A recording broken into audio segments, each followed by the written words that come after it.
Sa ngalan sa Amahan, o sa Anak, o sa Espiritu Santo, mga igsuon ko ni Kristo, sulod sa 5 kasimana nangandam kita, pinagi sa mga buhat sa kaluoy o pinitensya, alang sa pagsahulog sa misteryo sa Pasko sa pagkabanhaw sa atong Ginoo.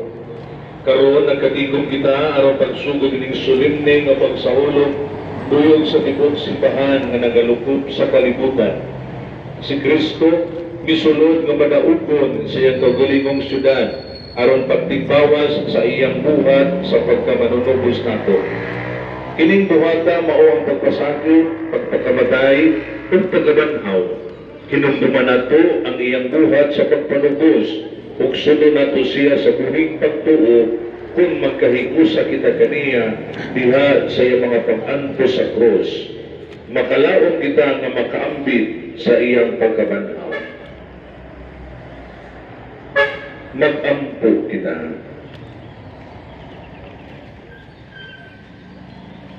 O Diyos nga magkagagahong nangamuyo kami kanimo, bendisyoné kining mga lukay o palma.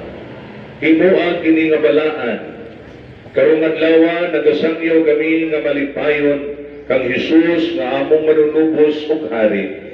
Magsulod ta kami kaniya pag-ayo sa usa ka adlaw niana, mamudangat kami sa kalipay sa bag-o ug tunay nga Jerusalem.